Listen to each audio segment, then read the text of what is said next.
Pharmacist Ben. Well, hello there, Mr. AJ. I did tell you I was mad today. Yeah, what are you mad about? I'm mad, Pharmacist Ben. You look the same though. Yeah, I know. You got comfortable. I put my Coach AJ shirt back on. Yeah, I know. I'm comfy. I'm comfy today. It's Friday night. So, really pleased that you agreed to do the show with us tonight. What do you mean agreed? I love doing it. Well, I love spreading. I really do. I'm not kidding you. And you know I do these all the time. Like I try all the time for True Skin Health, my skincare company, which I never talk about on my longevity calls, but I have a skincare business, which is it's just as paradigm shifting as my take on nutrition and health. And I do videos for that. I just got off of Facebook with that. You know, I did Daily with Doc today. I try to help people every single day, 7 days a week, 365 days a year. And I do it because it helps me. It helps me. You know, when you share information, you learn. When you love people, you get love. When you bring healing energy to people, you get healed.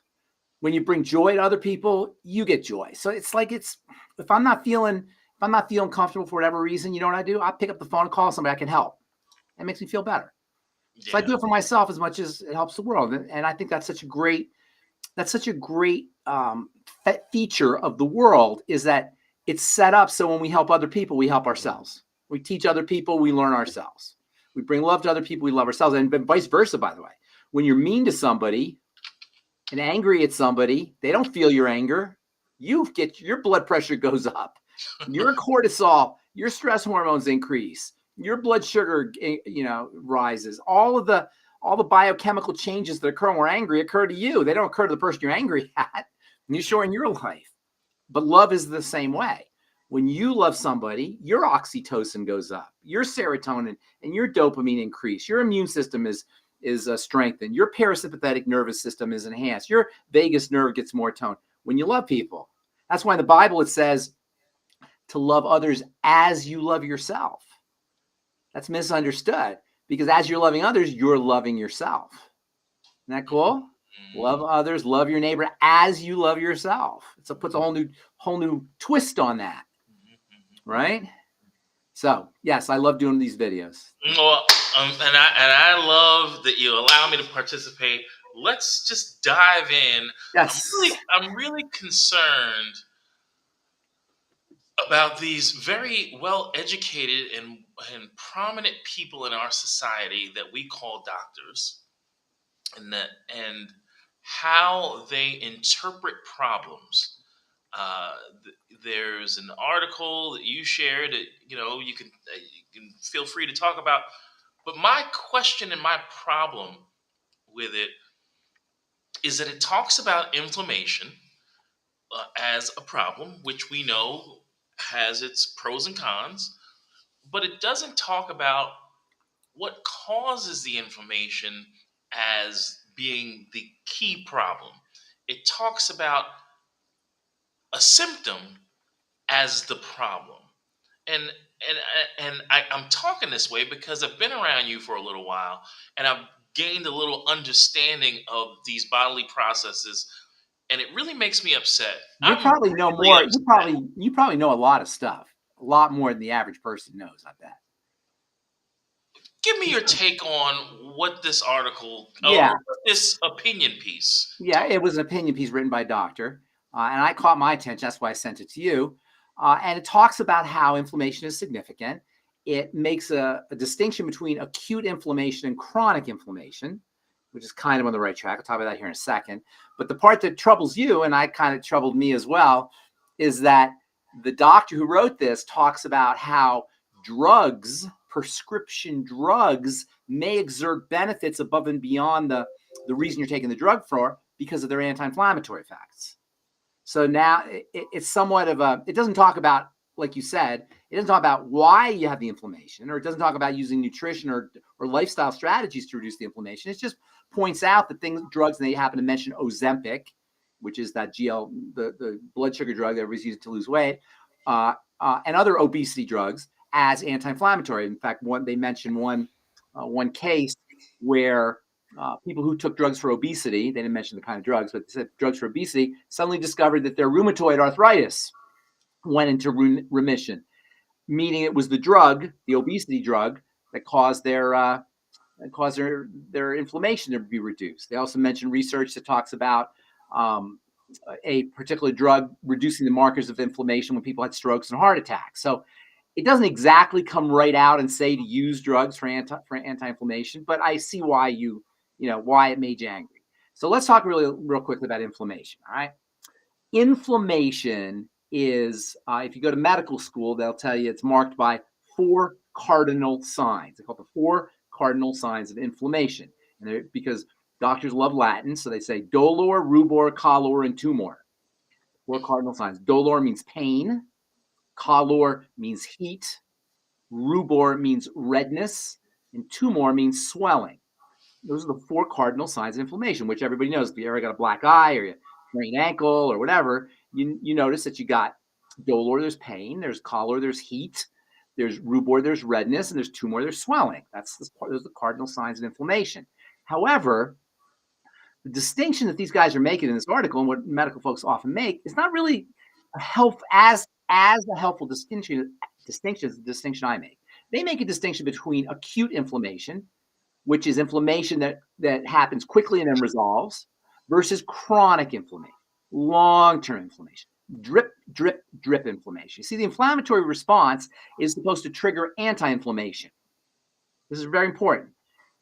Under healthy circumstances, inflammation triggers anti-inflammation. So you don't get anti-inflammation without inflammation, and you don't get healing without inflammation. This is the problem with taking anti-inflammatory medication. You don't initiate the healing process. Inflammation is important for healing. Is this making sense? Yes, sir.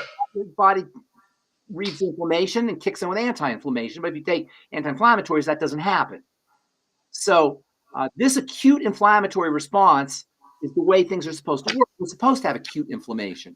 Chronic inflammation is an aberration. It only happens in our modern 21st century society. Actually, it started probably when we started to figure out how to process food.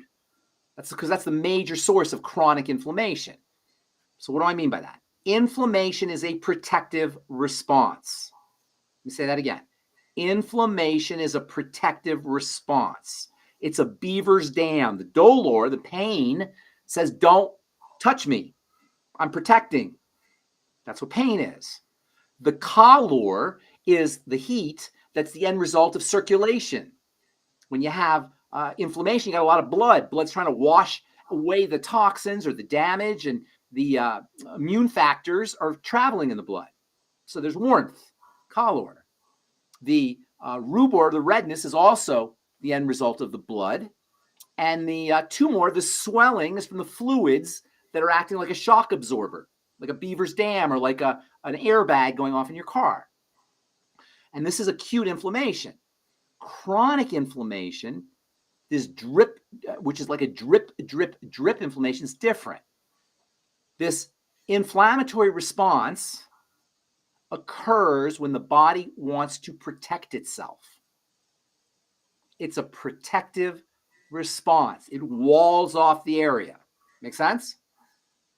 So, logically speaking, how do things get into the body that the body needs to protect itself from? Or put another way, how do offending agents get into the body to initiate a defensive response? If you have defense, you got to have offense, right? There's nothing, you don't have a defensive response without an offending agent. That's just logic. Make sense? Absolutely. Right. So how would an offending agent get into the body? Well, well, obviously, you can inject it, and that's why you got to be very careful about injecting. But for most people, how do you get? It's logical. Just use your logic. It's whatever you're putting in your body. You're gorging. You put it in your mouth. It's obvious. And the reason I bring this up is because this situation where we're ingesting inflammatory foods didn't occur to our caveman ancestors who were eating woolly mammoths and grass-fed deer and whatever they were eating on the African savannah. that was food that was whole food, that had all the nutrients in it to allow the body to process it. It wasn't until we figured out how to change food to make it more palatable and more bioavailable, which started about 10,000 years ago, and we figured out grains, that we started to run into this problem of chronic inflammation because of chronic ingestion. What's that? Bioavailable? Yeah, they chopped up grains. 10,000 years ago, they figured out how to take a stone and crush grains. You can't eat grains unless they're crushed up, okay. Right? So about 10,000 years ago, I don't know, something like that, they figured out if you crush up the grains, probably before that a little bit, but really got going about 10,000 years ago. That's really when food processing began. And that's when this chronic inflammation began, this problem with chronic inflammation, because all of a sudden you were eating food that was corrupted. Okay, it was only mildly corrupted at first, but over the course of the years and the decades and the centuries, we learned how to process foods even more and more and more, to the point today where foods aren't even foods. And this has really got going over the last 100, 150 years. It started about 10,000 years ago, like I said, but it really didn't get going until a couple hundred years ago with the Industrial Revolution and machinery and our ability. You were going to say something? I just trying to understand what you're saying. So are you saying that even livestock, if we're feeding them crushed up grains, that this is processed, yes, and they should just be eating it from the stalk? If you're eating meat, for example, say livestock, say meat, right? If you're eating meat, it's not the same thing as eating. It's not the same thing as eating like a Snickers bar. It's more natural than a Snickers bar. But your point is well taken. The meat we eat today, the livestock we eat today, is not the same as same kind of meat that our caveman ancestor ate, or even they ate in the 19th century or 18th century, because of the feed that they're getting. The feed that the cows are getting today is not what cows are supposed to eat. Cows aren't supposed to eat corn. They're supposed to eat grass. Cows don't eat corn. Corn is cheap, and it's much easier to feed them corn than it is grass, but you get a different kind of cow. On top of that, the corn that they're being given has pesticides and herbicides and fungicides and all kinds of stuff in the corn. So the corn itself is a different food. Even the corn, even if you don't account for the fact that cows don't eat corn, you got the cows are now dealing with all these toxins, and they come in the meat. Then you got the whole issue with antibiotics in cows and hormones in cows. So by the time you get a hamburger, it's not the same thing that our caveman ancestors ate. And by the way, our caveman ancestors didn't eat hamburgers. They ripped the leg off so our food is totally corrupted, completely 100% corrupted. So even if you do everything right, if you're eating food, you're going to have a problem. So that's one of the reasons why the less you eat, the longer you live. But my point that I was making is this problem we have today with inflammation, this chronic inflammation, because it's only the end result of something getting into the body that's foreign, really didn't get going until recently. And by recently, I mean 10,000 years ago, and then at an accelerated pace. Today, it's an absolute epic disaster. Our health, particularly the health of our digestive system, is so messed up. We're at the point where 60 to 80 million Americans suffer from irritable bowel disease. 1 out of every 5 or 6, 1 every 4 or 5 Americans suffer from irritable bowel disease that we know of. Colon cancer rates are going through the roof. Cancer is increasing. Our lifespan is decreasing. It's an absolute epic disaster. There are more people who are sick than are not sick. There are more people who are obese than are not obese. There are more people on prescription drugs than not on prescription drugs. This is not supposed to happen. This is not the way the world is supposed to be. And so there's a lot of things we're doing differently. Just watching the news will mess up your life. Have you watched the news lately? You got to put on your psychic hazmat suit to watch the news. That's almost like they're intentionally want to freak us out. But forget that. The food, that's the number one main source of corruption of the biochemical system. Corruption as manifested by a defensive response. The defensive response that's called inflammation is supposed to be acute. Acute means it goes up and then it goes down. Because we're chronically assaulting the body with low levels of assaulting agents, we're not like breaking bones. right? Where it's low levels of toxins that just drip, drip, drip, drip, drip, drip, drip all day long for most people. You get this chronic inflammation. When you get chronic inflammation, remember, inflammation is a beaver's dam. It's a protective response, right? It's fibers and fluids and blood, and it's kind of like a shock absorber. When you get chronic inflammation that never resolves, you get chronic pockets that aren't getting fed and aren't getting oxygenated and aren't getting detoxified because they're walled off. Inflammation walls off the air. You follow me? Are you following me here? Now, the distinction I make is not so much chronic and acute as it is macro and micro. I prefer to say macro inflammation and micro inflammation than acute inflammation and chronic inflammation. I'll tell you why. It's a little bit more accurate as to what's going on in the body, or a little more descriptive of what's going on in the body. Macro inflammation is the kind of inflammation when you get a black eye. That's the acute inflammation. It's big inflammation. You see it. Micro inflammation, you don't see. It's invisible. In this article, they talk about chronic inflammation you don't see. I call it micro inflammation you don't see. Micro inflammation occurs at the level of a cell. Remember, a cell's invisible. You can't see a cell. So the micro-inflammatory response that protects cells is analogous to the macro-inflammatory response that protects your bones or your eye, if you get a black eye, or your head if you get hit in the head. It's just happening at the microscopic level, but it's the same thing. It's color, rubor tumor. There's no pain because it's small, but it's redness, it's swelling, but it's microscopic. You don't see it. So imagine this. You have some kind of distortion or damage or protection at the level of the cell. The body will wall off that cell in this tiny microscopic fashion, and that's okay. That's fine. The cell will end up dying, and then the immune system will clean out the cell. But because we're chronically assaulting the body, you get chronic pockets of inflammation that don't resolve because it's chronic. It's over and over again. For most people, it's all day long. If you're eating all day long, you're getting chronic inflammation all day long. And what eventually happens is you reach a critical mass. And then all of a sudden, you notice something. And I hear this all the time. You probably hear it all the time. People say, I was just sitting there watching TV and I got arthritis. You know, boom. I was just minding my own business, fine. And then I got fibromyalgia. Like as if a little elf shot a dart at them or an arrow at them. And it was a fibromyalgia arrow. And they didn't do anything. They were just sitting there minding their own business. Because we don't see the micro-inflammatory buildup that's accruing over the course of the years and the decades and the lifetime. And then all of a sudden it reaches a critical mass where you have these pockets that aren't getting fed.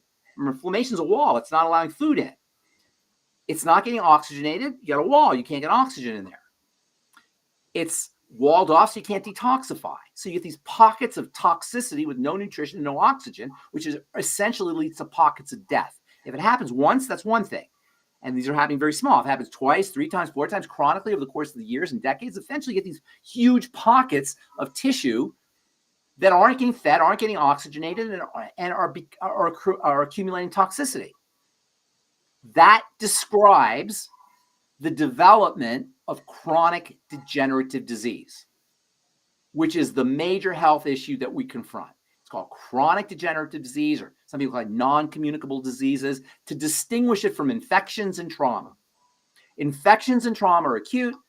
Most of our health challenges are chronic and long-term.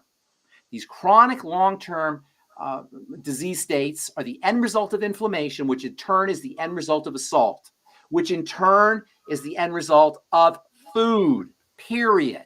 Now, there's a little bit of complexity here in the sense that when the food becomes problematic, you start to develop holes in the intestine, you start to change the environment of the intestine, and then you're really off to the disease races. When I talk about food being the first point on the triangle of disease, I'm talking about it logically. Not medically, not scientifically, not like a organic Boulder, Colorado hippy dippy guy. I'm talking about it logically. If inflammation is a protective response, and inflammation is the source of all chronic degenerative disease, all illness, we got to just figure out what the offending agent is. The only way offending agents get into the blood, and when we say into the body, we really mean into the blood, is by injection and by food, period. Now, there may be some that you get. Respiratory. You might breathe some of it, but that's very rare. And you can get some transdermally. So you got to be a little bit careful with skincare products because some things can get absorbed, and preservatives are especially problematic, and sunscreens are problematic, and fragrances and perfumes can be problematic. So you got to be a little bit careful. But for the most part, it's food. And because our food is completely changed, it makes sense, right? Our food is completely different. Our biological system did not evolve to eat McDonald's. To our biology, French fries are like a major assault. They're a major, major assault. Fried fats are assaultive to a degree that those alone, fried fats, those alone could be the cause of accelerated aging, particularly cause skin aging, as well as diseases like cancer and a shortened lifespan. That's just the fats, not to mention the thousands, tens of thousands of different chemicals that are put into food that didn't exist 100 years ago, a mere 100 years ago. If our entire life, 200 or so thousand-year human lifespan, that's how long about human beings have been on the planet in one form or another, primitive form. So say 100,000 years in this form. If it was a clock, we started to change the food supply at 1 minute to 12, at 10 seconds to 12, midnight. You follow what I'm saying? The 24-hour clock, at 10 seconds to midnight, everything changed. We can't handle it. Our bodies are not designed to handle it. So you have to be so respectful of food. I'm telling you, I don't want to say this because I feel uncomfortable saying, because I know people don't want to hear this, but listen, there's a price to be paid for McDonald's. And I'm only picking on them because they're an icon of this, the satanic nature of this corrupted food supply, this evil nature of it. They're like an icon for that, because they use marketing to manipulate us. And they're one of the big, a lot of the companies do, of course, but they're like an icon. But they're the best. They're the best, right? At the manipulation. At the manipulation. See, here's the thing.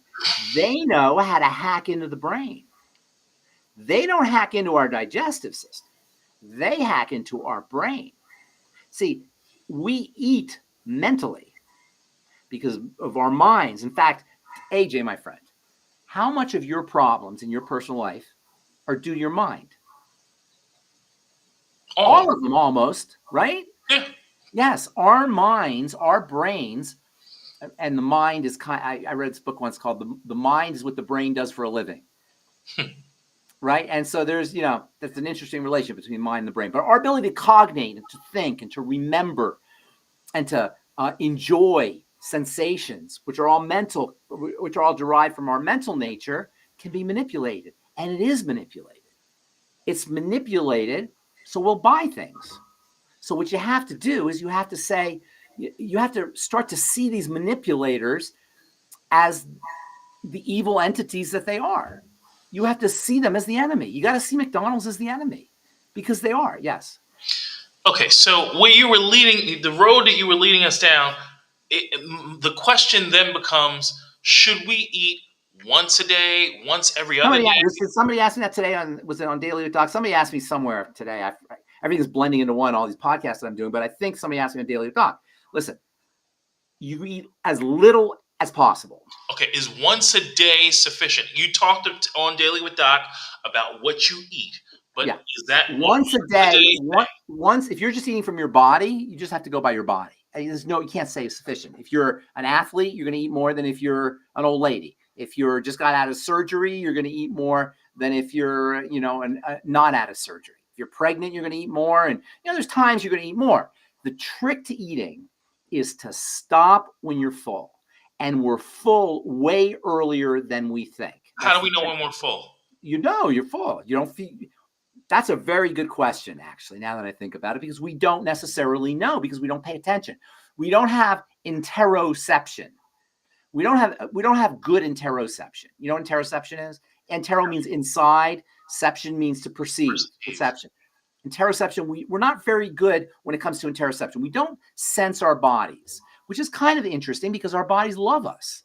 Think of all the beautiful things our bodies do. We live from our heads, not from our bodies. And one of the most powerful things you could do to have a healthy lifestyle and to relax and to calm down and to support immunity and reduce all the inflammation, all the horrible things that happen to our bodies as we age, is to live out of our bodies, live physically. In fact, I lost a bunch of weight a few years ago simply by checking in with my belly when I wanted to eat. And I realized most of the time I want to eat, it's here, not here. But what did your belly tell you? It doesn't feel like eating. It'll say, don't put any more. You've heard it. You have heard it. I guarantee you've heard it. If you start paying attention, you will remember that you heard your belly say, no more. No more. My belly says. Have you ever overeaten? No, you're making a joke, but I'm going to tell you seriously now. Did you ever eat to the point where you were just really sick and nauseous because you overate? Yeah, of course. You don't think your belly said to you before then, don't eat? In fact, you did hear it. I know you heard it. You said, screw it, I'm going to eat anyway. That's what most of us do. But your belly will talk to you. It'll tell you not to eat. In fact, your body talks to you. Your body will tell you to turn left or turn right. It'll tell you to talk to this person or talk to that person. Women know this especially. Women, they call women's intuition. Women will know, stay away from this guy, talk to that guy. They'll go across the street because they'll just sense it. The body is always talking to us. The next time you want a Snickers bar, what do you like? Snickers bars or Paydays, or what's your favorite thing? Hershey's? What, bean you got pie. one? What is it? Bean pie. What is bean pie? Is that a candy? I never heard of bean pie. Anyway. All right, whatever. Next time you want something like that, listen, and you will hear a voice say, no. It's very quiet. They call it the still small voice. It's very quiet, but you've heard it. Everybody's heard it. And it'll tell you to have the tuna or the ham sandwich. It'll tell you to have this or that. It always talks to us. It's the voice. And in the Bible, it says, be still and know. Right? Have you heard that? Be still and know that I'm God. Be still and know. And what they mean is by just stopping. We're always so busy. We're always doing this, that, and the other thing. We don't stop. And we don't listen. We don't check in. The wisdom is here. The wisdom is in the body, not here in the brain. The wisdom is in the body. And we got to learn to pay attention to our body. So when the guy asks me how much to eat, there's no real answer to that, but you got to stop eating. You got to stop eating when you're done, when you're full. And the shocking thing about it is, and you can experiment, everybody listening to this, or you can do this too, AJ.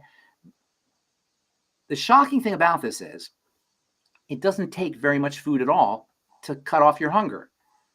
A few bites. The next time you're really hungry, don't eat all day, okay? Go all day without eating. Stop eating the day before and go all day, and don't eat till 6 p.m. And I guarantee you that you haven't eaten all day, you're really hungry, you will be satisfied in 3 or 4 bites. I'm going to give it a whirl. Give it a whirl. Everybody out there listening, you'll be satisfied in 3 or 4 bites. Now, what you also notice is you're going to keep eating. So you gotta pay attention to each bite, and you got to chew slowly. Okay. You got to give the chemistry a chance to catch up. When you eat fast, the chemistry doesn't catch up, and all of a sudden it gets a big hit. And that's when you say, oh, I ate too much. So you eat very slowly, let the saliva work on the food. Preferably it's a whole, like an apple, or, it's not like a McDonald's hamburger, something that you don't want to taste. By the way, you think you like French fries? Try letting chew them in your mouth for a while.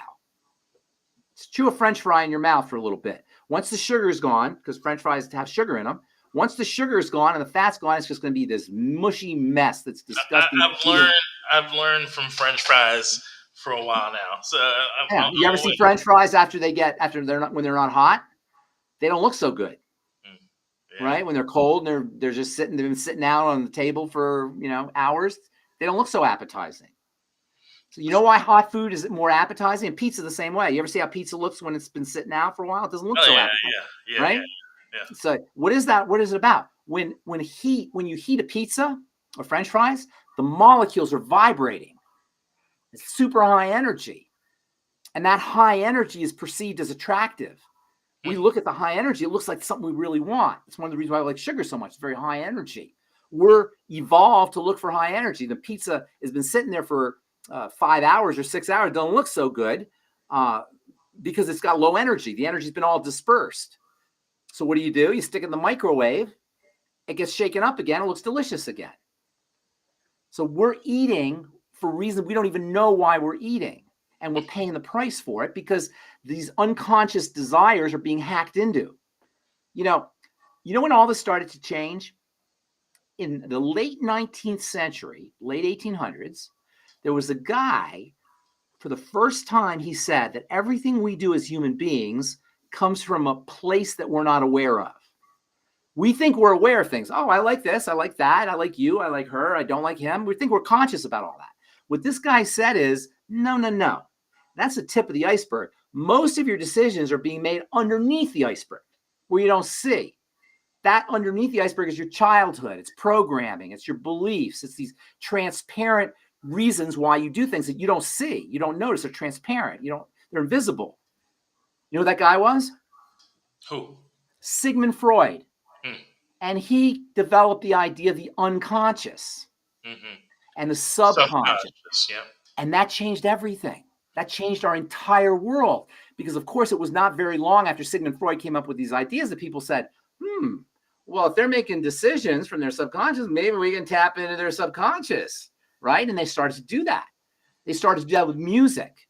They started to do that with colors. They started to do that with clothing.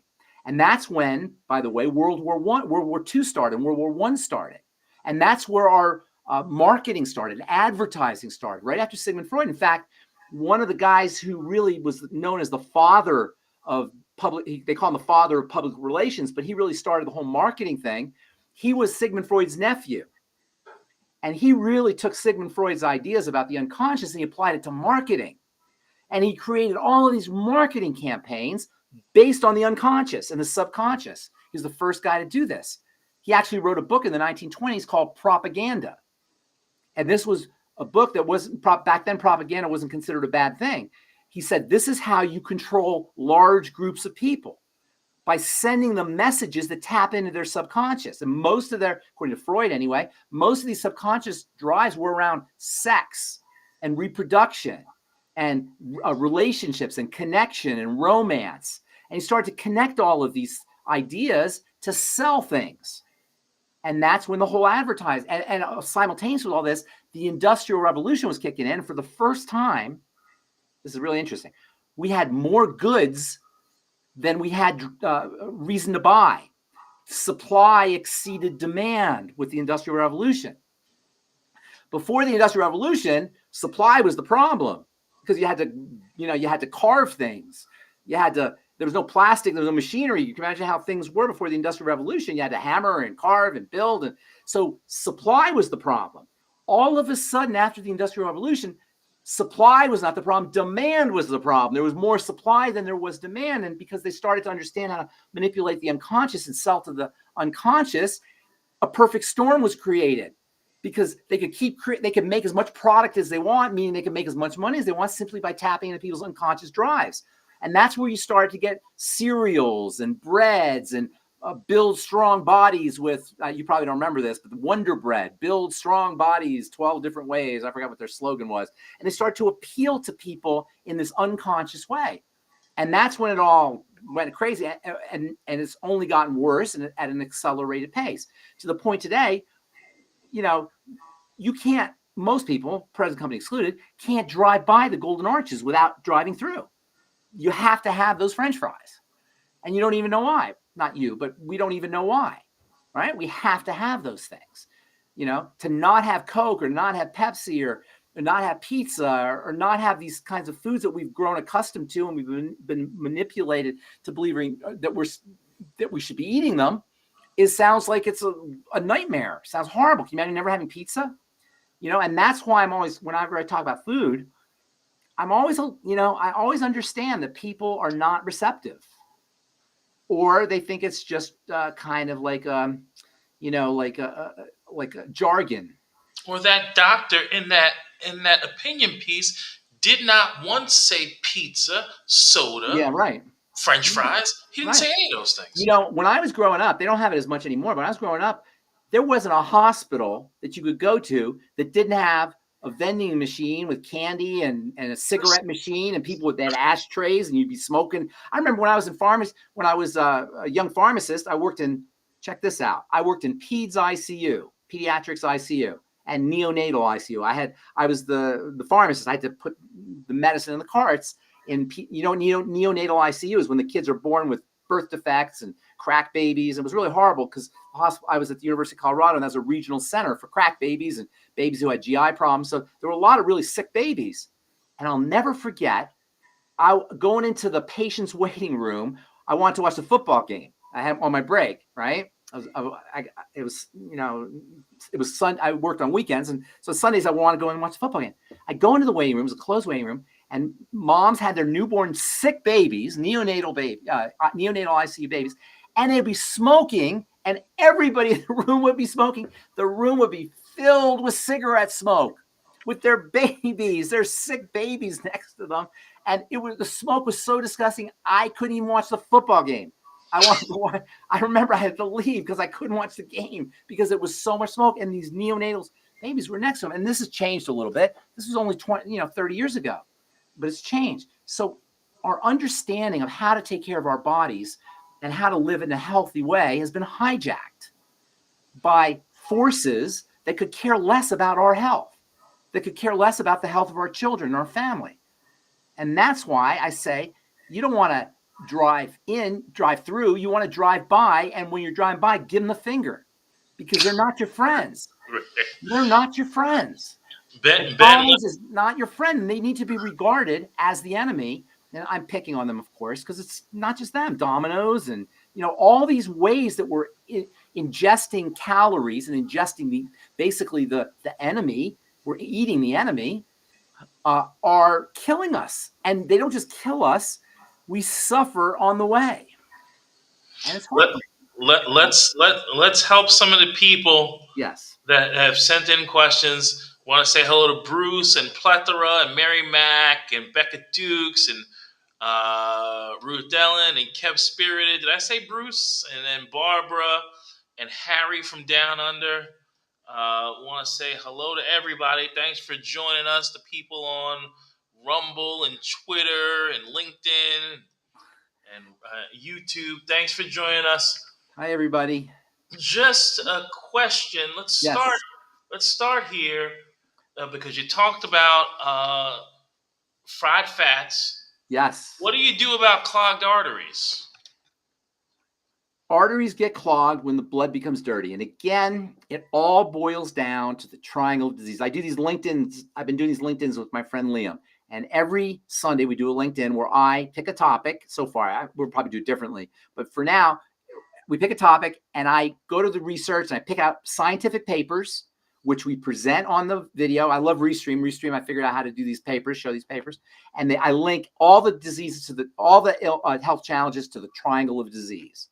And we've done autism and hot flashes and Parkinson's disease and, cancer and all of them. They always go to the triangle of disease. And what's the first point on the triangle of disease? The digestive system. Why is the digestive system the first point on the triangle of disease? Because the digestive system is where the outside world meets the inside world. In terms of the body, the inside world is the blood, the circulatory system. So when we talk about the inside of the body, we mean the blood. You understand what I'm saying? We're not talking about the tissue. We're talking about the blood. The blood is the sacred space. Leviticus, the life of the flesh is in the blood. It's where the life force is carried, in the blood. All disease is cell disease. All disease is cellular in nature. It begins at the level of the cell. We don't hear this because there's nothing they can do about the cell. The only thing medical model can do with the cell is kill the cell or radiate the cell or x-ray the cell or excise, remove the cell. The medical model can't feed a cell, can't breathe a cell, can't clean a cell, can't really help a cell. And this is why I consider myself a nutritional pharmacist, is because it's only God's medicine that can work at the level of the cell, not prescription medicine can do nothing for the cell except kill it eventually or poison it on some level. So all disease is cell disease. But all cell disease is preceded by dirty blood. You follow here? Yes. It's the dirty blood. Toxemia. Emia means in the blood. Toxemia, toxins in the blood. It's dirty blood. I say dirty blood. That's not medical, but I like that because it's graphic. It tells you what's happening. The blood is a fluid, and it's supposed to be just so. Just the right pH, just the right hydration, just the right amount of proteins, just so. It's a very complex tissue. The blood is a tissue. It's a liquid tissue.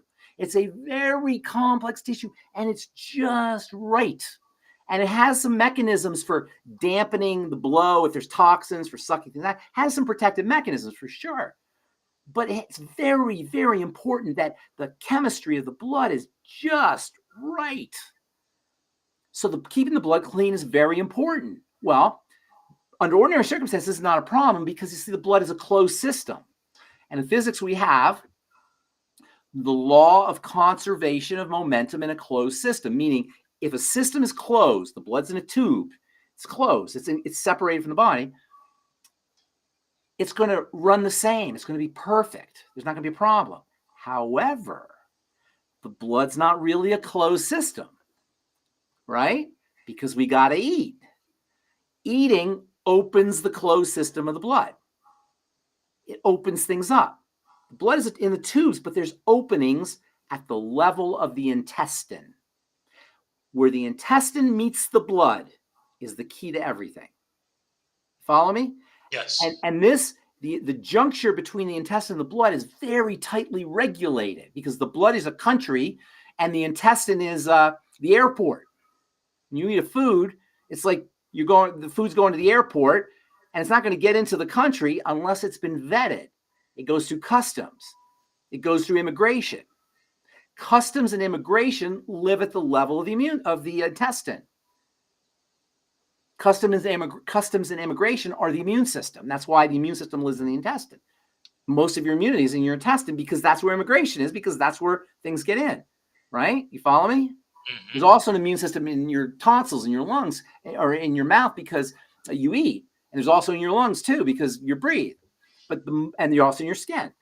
All the places where the outside world meets the inside world, there's immunity. But the main place where the outside world meets the inside world, where the enemy gets into the blood, is at immigration, the intestine. And that juncture is the key to everything. Everything. Right there. Everything. Cancer, diabetes, autoimmune disease, Parkinson's, dementia, everything. Right there. And so protecting that area is very, very important. But given what we're eating, you end up with disturbances there. The foods we're eating are completely disrupting the intestinal environment and immigration. And what ends up happening is you get leaks. Immigration and customs go to sleep and things get open, things get into the blood, and you're off to the disease races. Does this make sense? You follow me? Absolutely. So this lady with the plaques, or what did you say? She has stenosis, or you said clogged arteries, or whatever. Arteries, yeah. Dirty blood. So how do you clean the blood? That's really the question. Well, first of all, you stop the bleeding, as they say. Not literally, but you stop the stream of toxicity from getting into the intestine. You start working on digestion. What's the first thing I always tell people when they have a chronic disease? Food diary. Write things down. See what foods you're having problems with. Eat less food because you'll put less of a stress on the intestine. Less burden in the intestine. So eating less is also important. Blending your food, grinding it up is important. Eating food that the body recognizes is important. Changing the environment in the intestine with probiotics and fiber is important. Working upstream at the level of the stomach and the pancreas is important. Using your ultimate enzymes and your apple cider vinegar with meals. I-26, very important for controlling the environment of the intestine. Another problem with the intestine is the intestine is where you absorb nutrients. But if you start to have disruptions at the level of the intestine, you're not going to absorb your nutrients. So in addition to now having to deal with toxicity, you're going to be malnourished. You following me here? Mm-hmm. You guys, this is all disease. We complicate things so much. There's thousands of different diagnoses. There's tens of thousands of different drugs. We make things so complicated. Am I making sense here? This is logical. Did I say anything, AJ, you need a medical degree for? You got to go get, got to go to Johns Hopkins and you got to get a PhD and you got to study molecular biology. No, it's logic. It's pure logic. And so the only problem is we love our food so much. We love our food and we can't really control that. I mean, we can control, but it's hard to control it. Now, second factor, what's the second point on the triangle disease? The second point on the triangle disease is the energy system. The energy system is the system that produces the energy to drive cellular behaviors, cellular actions. This energy comes in through the alchemical, magical process of turning food into energy. And we take this for granted, but it is the most amazing phenomena in all of life, in all of reality, is how yesterday's lunch becomes your arm. Do you ever wonder about that? Isn't that amazing? That you eat a food and it becomes you. How does that happen? Well, what happens is you eat a food, and presumably this is a good food, everything's done correctly, and the digestive system is working correctly. That food eventually has to, components of that food, most of the food we eat gets eliminated, but the 1% of the food that enters into the bloodstream, parts of that food, the sugars and the fats, and to a certain extent the proteins as well, get magically turned into energy. That process of food getting turned to energy is called metabolism. Metabolic syndrome is when there's a disturbance there. So in addition to creating food that's completely corrupted over the last 10,000 and going on to the last 100 and last 50 and 10 years, the food's been totally corrupted. In addition to that, what we've done with the food is we've made it super high energy. Why? Because our brains evolved to love high energy. Because for eons, there wasn't a lot of energy. Our biggest problem was starvation. So we learn, our brains developed a predilection for super high energy, and we're the descendants of ancestors who survived by finding energy wherever they could find it. You follow me? Of course. Well, I got to make sure here. Okay. So high energy is irresistible. And what is the highest energy of all? Or the quickest, not the highest, but the quickest energy of all? Sugar. We cannot resist sugar because it's quick energy. And for years, we didn't have any. I mean, years from an evolutionary perspective, thousands of years, to hundreds of thousands of years, really. So we have evolved these super, super, super high desires for high energy and fast energy. And that's what sugar is. So, of course, because we're living from that place, companies figured, hey, if we put sugar, they're going to eat it. They can't resist that stuff. Same thing with fat, because fat's also high energy. So they just made foods that were super high sugar and super high fat. And not only that, but they even used disguising agents so the sugar wouldn't be as sugary and they could put more sugar in.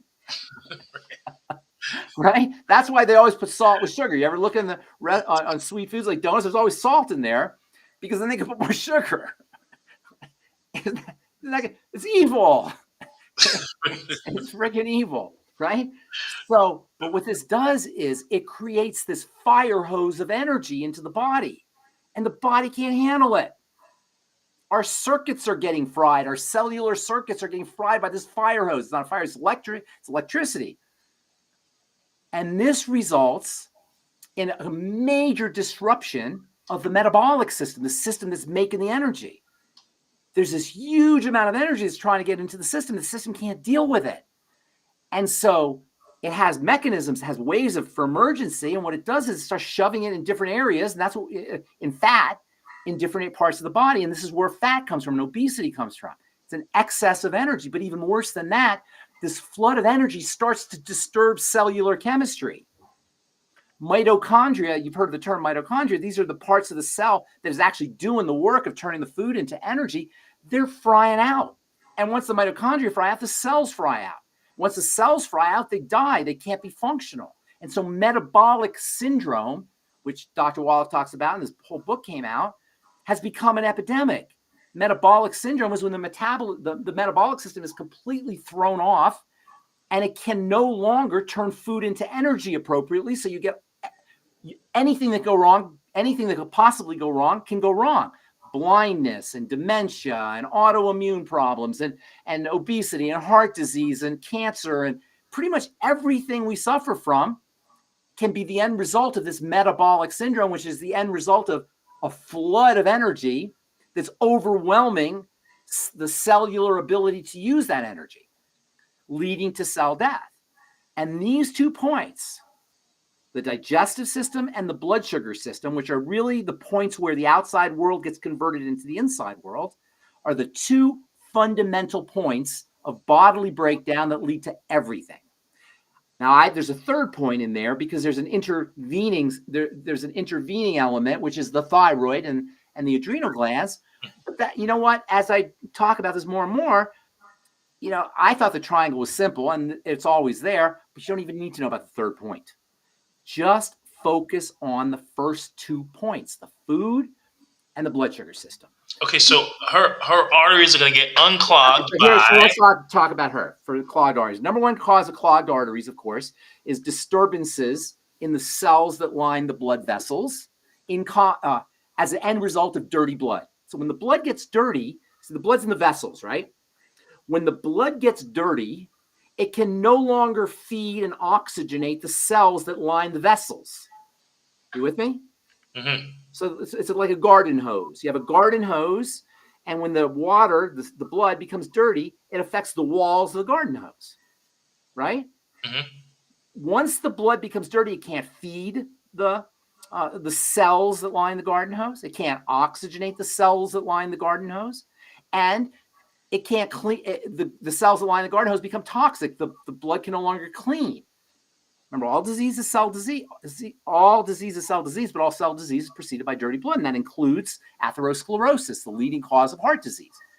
And this is what this lady's talking about: clogged arteries, atherosclerosis. So what happens when the blood becomes dirty is the blood vessels become the cells that line the blood vessels become damaged. Is it making sense? Yes. Okay.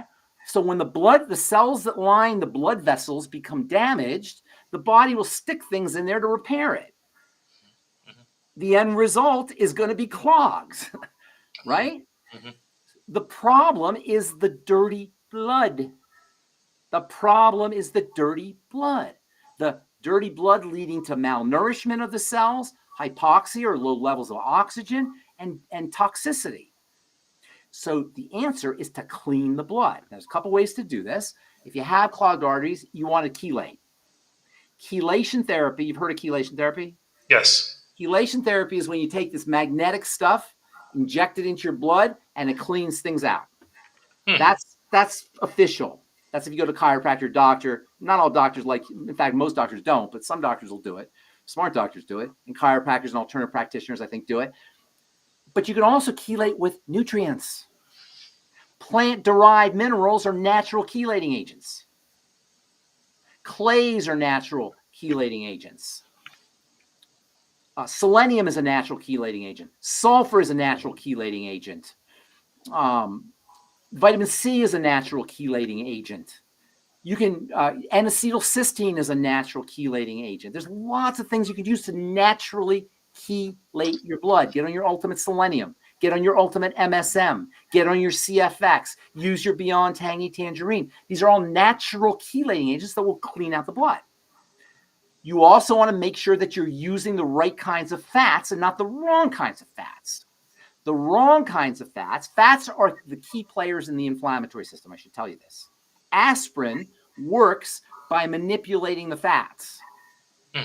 You with me? Understand? Does this make sense? Okay. When we don't process our fats correctly, inflammation accrues. So making sure you're using the right fats. Fats. Not eating French fries. Not eating fried fats. Doc talks about this all the time. He's 100% correct. Don't eat fried, cooked, distorted, processed fats. They're major players in inflammation and major players in inflammation in the vessels. Using antioxidant nutrients, vitamin C and selenium, vitamin E, alpha lipoic acid, all of these have antioxidant properties that will protect fats and protect the cells that line the blood. And of course, obviously, work on the first 2 points of the triangle of disease: food and digestion. Get on your I-26, do a food diary, ultimate enzymes, ultimate nightly essence, daily digest, sweeties. There's a reason why diabetes and heart disease go hand in hand. It's because you're frying out the cells of the heart and frying out the cells of the blood vessels with sugar. Insulin is sugar is like gasoline. Insulin is like your foot on the gas. So sugar is a problem, but so is insulin. So lowering your blood sugar, lowering your insulin, sensitizing the body to insulin. One of the best ways to sensitize the body to insulin, let me just digress real quickly. When insulin levels are high, eventually the cells stop listening. That's called insulin resistance. So resensitizing cellular receptors to insulin is a very important strategy for preventing metabolic syndrome and eliminating or reversing insulin resistance. So How?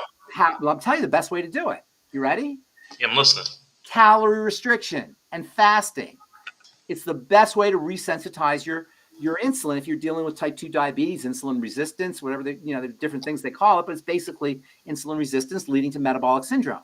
So not eating less, intermittent fasting, also nutrients, the sweeties, ultimate niacin, thiamine. There's all kinds of nutrients that are very important for helping stabilize blood sugar and helping resensitize the body to insulin. Selenium, ultimate selenium is important for insulin. Sulfur is important for insulin. So using nutrients, even if you haven't been diagnosed as a diabetic, using nutrients that help your body process sugar. Treat yourself like a diabetic, even if you haven't been diagnosed. And work on digestive health. That's what I do for this gal. Get on the Healthy Brain and Heart Pack. Use the digestive support. And get on the blood sugar. Get on anything you do to support blood sugar. Reduce your calories. And make sure you're getting correct fats. That is the ultimate EFAs, healthy fats. And staying away from the French fries. Okay, so and what? And staying away from the French fries and the pizza and the fried fatty foods. Okay, no fried chicken. Talk about evil. Oh my God. Oh my God. All right, Ben, wait. Don't do this. Don't do it. Okay, so the arteries are clogged. They were damaged. We stopped the bleeding and repairing. Is somebody writing that? Where are you reading? What are you talking about? No. I'm kind of recapping. Oh, you're reviewing. You're repeating what I said. Okay, gotcha. I'm kind of recapping what you said. So we stopped the bleeding. So now to speak. Yeah. But now, do we need things like MSM to repair these arteries? 100%. Yes. Collagen peptides, healthy bone and joint pack, whey protein, Fucoid Z is great for the mucosa, the mucus that lines the intestine. Anything that you can do to treat arthritis will help you with your intestine, with leaky gut. Vitamin A is especially important, by the way, for leaky gut. And remember, you're also not going to be absorbing your nutrients once you have intestinal problems. So you're going to be functionally starving. That's why the Mighty 90 becomes so important. You notice I didn't even say anything specifically about the sclerosis. We're going backwards. If you go to the doctor, they treat what they see. One of the rules of healing in natural medicine is it's never where you see it. It's before you see it. If you want to control what you see, you don't work on what you see. You work on what you see. You can't, when the fruit, if you have a rotten apple or an apple with fungus on it, or, an apple that's not healthy, you can't do anything about the apple. You got to go to the soil and you got to go to the root. That apple, you want tomorrow's apple. You're going to correct tomorrow's apple. You want to stop the apples from becoming rotten. And you don't do that at the level of the apple. You do it at the level of the soil and the root. That's why you go backwards. You got to work backwards. Okay. You mentioned plant-derived minerals. Can they be used to get rid of a wart? I mean, is it plant-derived minerals? You mean to put it topically on a wart? Yeah. I probably not. It's not going to hurt. Warts are viruses. They're a sign of a suppressed immune system. So really, even though we see the wart on the outside, it's coming from the inside. It's a sign that the immune system is compromised. People will get warts and cold sores and viruses, shingles and such, COVID, when their body is burdened. It's no accident that this, I can't even mention this, the latest disease, but it's no accident that the people who really had the hardest time with this illness were predisposed. They had already some kind of compromise in their immune system, some kind of burden in the immune system. So cold sores are a sign of a compromised immune system. Work at that level, strengthen the immune system. The immune system and the inflammation is how the immune system shows up. So when we talk about inflammation, we're really talking about the immune system. Make sense? Yes. And then the same person is wondering, she's thinking that the plant-derived minerals are a cure-all. No, they're not a cure-all. Plant-derived minerals on her chest for lung and respiratory support. On the chest? On the chest. Yeah, listen, I've been studying nutrition for 40 years, and there's nobody could ever say that I don't love nutrition, nutritional supplementation. Clearly, everybody understands I do, but nutrition is nutrition. It's there to build things and support things. You can't use it as a panacea. You can't say, put plant-derived minerals on everything. That doesn't mean plant-derived minerals are not critical and important and valuable. It's just that, they're not going to cure cancer. You don't cure cancer with plant-derived minerals. You don't cure a wart with plant-derived minerals. You don't cure anything, really. Cure is a terrible word. Cure is magic. This is not magic. We're not talking about magic. We're talking about reversal. And the only way to reverse something is to work backwards and see what started it.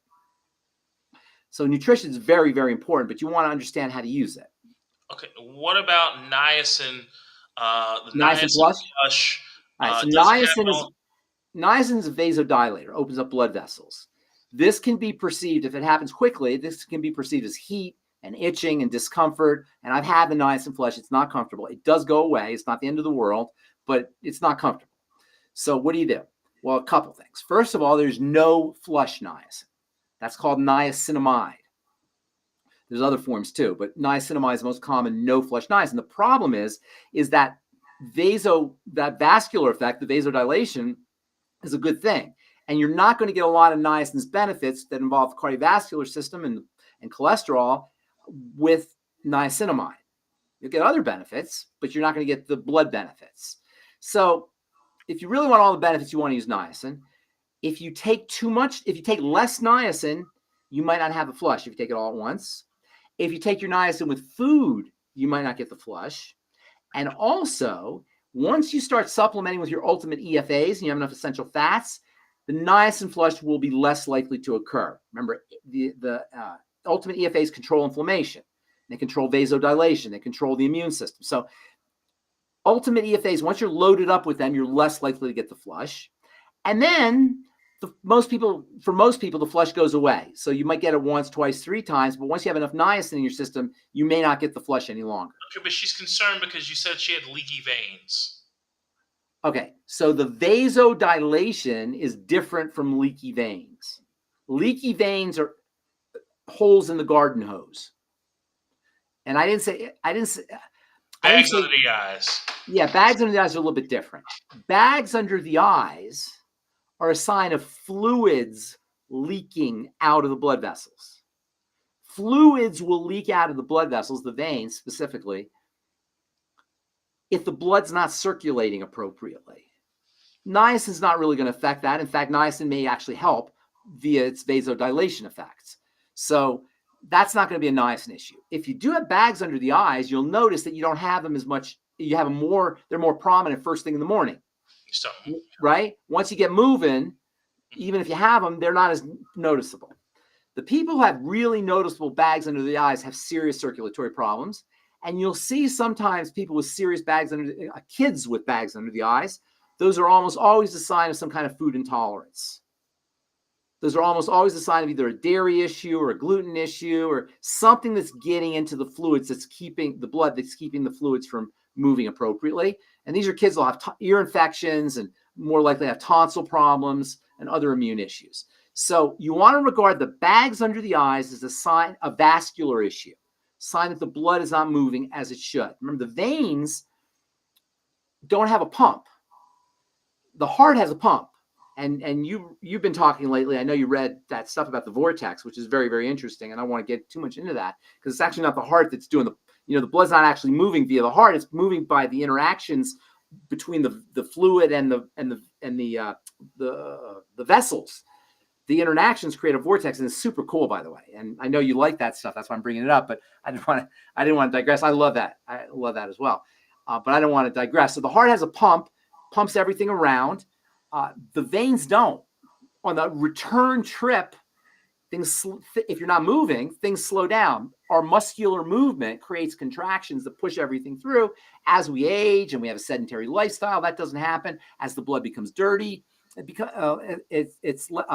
impacts the movement of blood. As the kidneys become less start to become impaired, as kidney function or liver function becomes impaired, all of these can create issues with the blood and with the circulation. So you want to regard this as a metabolic issue, is really what you want to consider.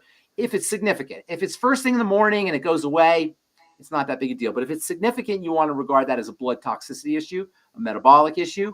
You can also do massage. That's one way to take care of it. You can also use ice. Ice will do it. If you put ice under your eyes, that has a vasoconstricting effect, and that may help. But you really want to take it seriously. If you have serious bags under your eyes, you want to take that seriously. What is the cause of congestive heart failure? I mean, I mean, I know, but and the person who asked the question knows, but they just want to hear it. This is Becca's question. Becca, she knows. She taught me. What does congestive mean? Congestion. Things aren't moving. They're blobby. They're clogged. They're stuck. It's congested.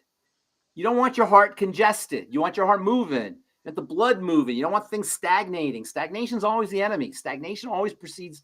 Disease is really about stagnation. When we talk about dirty blood, we're talking stagnation. So congestion is stagnation. Heart failure due to congestion, due to stagnation. It's clogged, dirty, damaged blood and blood vessels. Same thing. Same thing. It's all the same thing. Okay, but what about I can't? What about what? I can? Yeah. What does that mean? Berry. I can't. Yes, that's right. Because berry, vitamin B1, thiamine, my favorite one. I always feel funny saying what my favorite nutrient is, but thiamine, I love that stuff. It's the first vitamin B1. So thiamine controls electricity, plays a major role in the nervous system. It also plays a major role in blood sugar control. In fact, if you're drinking a lot of booze and you go out, bring thiamine with you. Thiamine will help your body metabolize alcohol. Alcoholics are notoriously deficient in thiamine because thiamine is used by the body to process alcohol. In fact, thiamine deficiency, one of the signs of thiamine deficiency is mental health problems. And a lot of alcoholics deal with mental health problems secondary to thiamine deficiency. In fact, there's a serious thiamine deficiency pathology or disease that affects alcoholics called Werner-Korsakoff syndrome. Werner-Korsakoff syndrome is thiamine deficiency disease that affects the brain. And Werner-Korsakoff syndrome is when you're delusional. And you're talking to little leprechauns. The classic kind of cartoon about drunk people seeing pink elephants and such. That's all Werner-Korsakoff syndrome. That's thiamine deficiency. And when they take the alcoholic who's talking to the little leprechauns and the pink elephants, they put him in the drunk tank. Guess what they put right in his blood? Thiamine. Right in the blood. Interesting. Yeah, isn't that interesting? And so I love thiamine. It's very important for the cardiovascular system. One of the most important. Selenium is important for the heart. We use de-stress when people call in. They say, "I have congestive heart failure." Dr. Wallach. Selenium. Healthy Brain and Heart Pack, but then de-stress, which is I like the de-stress. Yeah, it's not one of my favorites. The de-stress. I'm not gonna lie. I don't talk about the de-stress that much, but. I can see why he says that. In fact, I actually don't know. I know there's B5 in the de-stress. And there might be thiamine. Is there thiamine in the de-stress too? It's the whole complex. 12, 6, Oh, the B 5, complex? It's the whole B 1. complex. Yep. Okay, then that's why he says I didn't know that. It's the whole B. Are you sure it's the whole B complex? Yeah, pretty much. Okay, then that's probably why he says it. Copious Yes, amounts as well. the B vitamins are your energy vitamins. The B vitamins are major players in energy production at the level of the mitochondria. You probably heard this. If you haven't heard this, you're going to start to hear it more and more.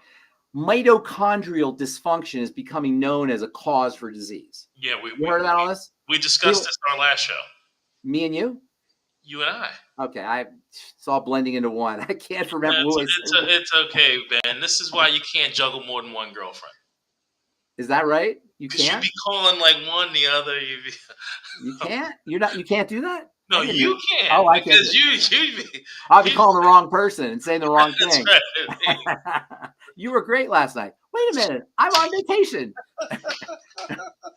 I'm not. Who do you think you're talking to? No, okay. No, I'm just kidding. So anyway, the mitochondria are now becoming known as a major player in all of this, in disease, and it's true. But the mitochondria themselves, you don't really address the mitochondria themselves. And there's people who tell you, oh, use this nutrient, that nutrient for the mitochondria. That's not how it works. But the mitochondria are very, very, very important. That's where the food gets turned into energy. Look, it's all about energy. Everything's about energy. Okay? You don't have energy, you don't live. You live a good life to the extent you have energy. It's all about energy. We're talking about metabolism, point one, first 2 points on the triangle disease. We're talking about energy. The mitochondria are really where the actual energy is produced. And dude, let me tell you, how that happens will make you get to your knees and praise whatever God you believe in, because it is so freaking mind-blowing how energy is actually produced via what's called electron transport and oxidative phosphorylation. And I'm not even going to begin to get into it because it's so ridiculously quantum. It's so amazing. Anyway, the B vitamins carry the energy through that whole process. The way it works, real simply, I'm not going to tell you all the details, but it's like playing hot potato. Little pieces of energy bounce around inside the mitochondria and eventually come out as ATP. Unless you want to go down the rabbit hole, I'm not going to go into that too much, but that bouncing around requires the B vitamins. No B vitamins, no bouncing around. No bouncing around, no energy. That's why the B vitamins are so ridiculously important. And of all the B vitamins in this bouncing around process, a case could be made that the most important is niacin, vitamin B3. In fact, you've heard of this stuff called NAD and NADH and NADP that they're trying to sell. That's niacin. And if you go into end product, if you go to a functional, what's that? It's a breakdown of niacin. It's the end metabolite. product. Yes, it's a metabolite, right? So niacin is so important for the energy production cascade, this electron transport stuff, that the body will actually make niacin. That's the one vitamin the body will make. Vitamins are, by definition, your body can't make them. The one vitamin that the body will make, if it has to, it doesn't do it very well, but it'll make it, is niacin. That's how important niacin is. And if you don't have niacin, and many people are deficient in it, not only will you get very sick, but you will ultimately die a horrible death. And it used to happen all the time before we really knew about nutrients. The disease that's caused by niacin deficiency is called pellagra. And if you have a mild, you'll have mild issues, but you can have a major, you'll have serious misery and then die. Pellagra especially affects niacin deficiency disease, especially affects the skin and the brain and the digestive system. And think about it. How many people that have dementia or Parkinson's disease or some kind of organic brain disease? It could be niacin deficiency. Skin disease, skin rashes, hyperpigmentation and dry skin, and all these diseases that are a result of a defective skin barrier could be just simple niacin deficiency. If you have it really bad, you'll have horrible rashes all over your body. How much GI problems that people have? We just talked about 80 million Americans have irritable bowel syndrome. How much of that is just niacin deficiency? Because we know niacin is a major player in digestive health. They call it the 4 Ds of pellagra: diarrhea, dermatitis, dementia, and death. Wow. The 4 Ds of pellagra. It's just simple niacin deficiency. So niacin is major. We talk about the B vitamins. Niacin is very, very important, but all the B vitamins are important. I got to go. I can't talk. Next time we talk about thiamine, because there's something really interesting about thiamine. For folks who are constipated, thiamine deficiency can be one of the causes of constipation. Okay. They call it dry. They call it a GI beriberi. Wow. Okay. Well, I know that you do have to go, and I'm Any other not going to questions? go through the other questions that folks have, like such as, is colonic hydrotherapy good for SIBO? I'm not even going to mention that one. Yes, And I colonic won't. hydrotherapy is awesome, but you got to make sure you replace the bacteria, because colonic hydrotherapy will clean everything out. Colonics are great, but Okay. you got a good colonic therapist will make sure that they replace the bacteria. So you got it, but colonics are awesome for everybody. Okay. And I'm not going to ask any of the other questions that I have about makeup or the blended fruit or any children's heavy metal. We I'm can do not going that to ask next you about time. that. We can do that next time. Next time. But I do have one question for you. Yes. Did you see Shohei Ohtani? Oh my gosh, I did see it. Holy cow! Holy moly cow! Oh my God, I don't want to bore anybody who's listening to this who doesn't like baseball, but oh my God, wait till next year he starts throwing 100-mile-an-hour fastballs and 90-mile-an-hour sliders and stuff. Even faster? Oh, what are you saying? Because he's not pitching this year? He's not pitching. He had elbow surgery. He had elbow, so he can't pitch. He just hits Wow. bombs. He just hits bombs that, like, to the upper deck. Oh my! Is he going to be the greatest of all time? Ever, not even close, ever. Wow. He's still like 20. He's young. He's amazing. Oh, well, I love watching him. I just like watching this. I like hearing the ball hit the bat. I like the sound it makes because he hits it just right. He has it down. You know, you got to hit the ball just right. He's a samurai, is what you're like saying? Like a samurai, yes. He hits it just right, and it makes a sound. All right. God bless everybody. Hey, listen, we're looking for business builders. If you're out there listening, if you're listening in the future, you're listening now, contact AJ. How do they contact you, AJ? They can email me at questions@dailywithdoc.com. We love health and nutrition, and we can help you understand health and nutrition, and we can teach you to be mentors, and you can teach you to be health coaches, and teach you to understand how to use nutritional supplements for yourself, for your family, for your friends, for customers and clients, and how to make a business out of it, make some money running a business out of it as well. Good night, everybody. Thanks for being here. See ya.